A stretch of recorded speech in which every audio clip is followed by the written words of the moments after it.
بسم اللہ الرحمن الرحیم۔ یا نبی سلام علیکہ، یا رسول سلام علیکہ۔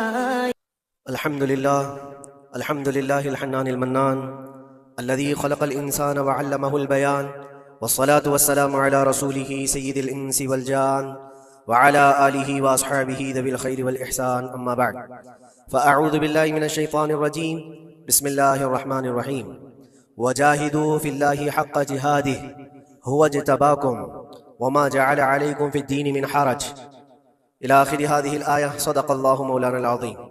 بارگاہ رسالت مواب صلی اللہ علیہ وسلم میں درود پاک کا ہدیہ پیش کریں۔ اللہم صلی علی سیدنا و مولانا محمد معدن الجود والکرم وآلہ واصحابہ الکرام وابنہ الکریم وبارک وسلم صلاة دائمة سرمدا ابدا۔ گفتگو کے آغاز سے پہلے میں ایک ضروری بات آپ کے سامنے پیش کر دوں۔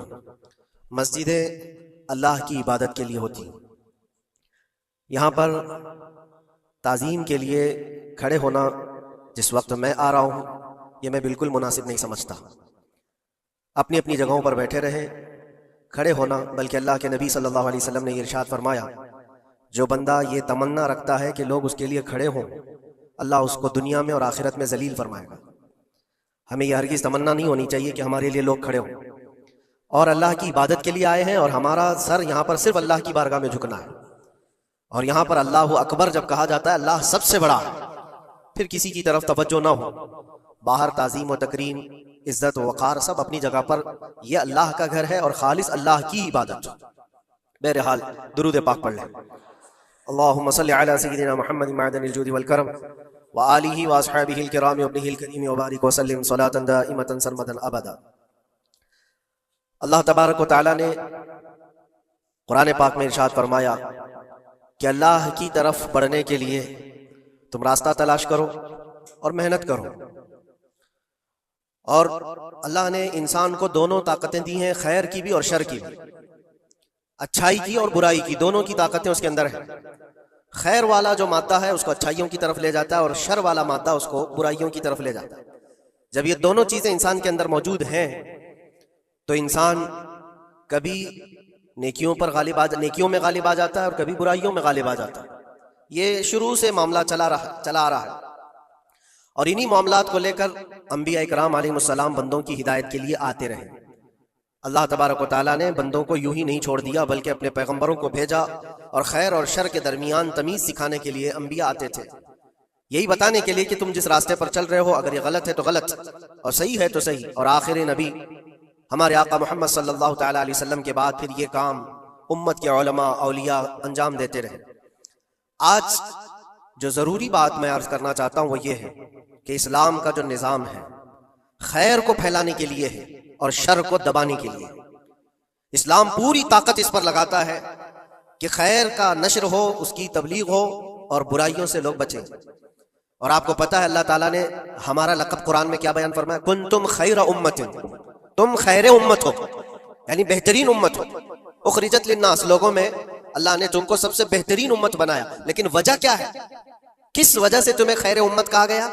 آگے خود اللہ تعالیٰ قرآن میں فرماتا ہے کنتم خیر امت اخرجت للناس تأمرون بالمعروف وتنہون عن المنکر، تم لوگوں کو اچھائی کا حکم دیتے ہو اور برائیوں سے روکتے ہو۔ یہ ہمارا خاصہ ہے، یہ ہماری اسپیشلٹی ہے، اچھائیوں کی تعلیم دینا، اس کی ترغیب دینا، اس کی تبلیغ کرنا، اس کو پھیلانا، یہ اسلام کا نظام ہے، اور برائیوں سے روکنا یہ اسلام کا نظام ہے۔ اور خیر امت ہونے کے سبب آپ کو یہ کام کرنا ہی ہوگا۔ لوگ اگر یہ سمجھتے ہیں کہ یہ صرف مولانا لوگوں کا کام ہے یا مبلغ کا کام ہے، مائک ملے گا تو ہی تبلیغ کرے گا، نہیں، ہر مسلمان کی ذمہ داری ہے کہ وہ خیر کو اپنی طاقت کے مطابق لوگوں میں پھیلائے، اور برائی دیکھے تو اس کو روکے۔ اور برائی دیکھ کر کے خاموش رہنے والے کا وہی انجام ہے جو برائی کرنے والے کا انجام ہے۔ ایک حدیث میں ملتا ہے جبرائیل علیہ السلام ایک بستی پر عذاب نازل کر چکے تھے اللہ کے حکم سے۔ وہ بستی گنہگار تھی بہت، لیکن اس میں ایک نیک بندہ تھا، بہت پرہیزگار تھا، کبھی گناہ نہیں کیا تھا اس نے۔ انہوں نے اللہ کی بارگاہ میں پوچھا جبرائیل نے کہ مولا اس بستی میں ایک نیک بندہ بھی ہے، اس کا کیا کیا جائے؟ اللہ تبارک و تعالیٰ کا حکم جلال تھا کہ اس کو بھی اسی میں تباہ کر دو، عذاب میں اس کو بھی گرفتار کر دو۔ عذاب اس پر بھی آیا، جبرائیل علیہ السلام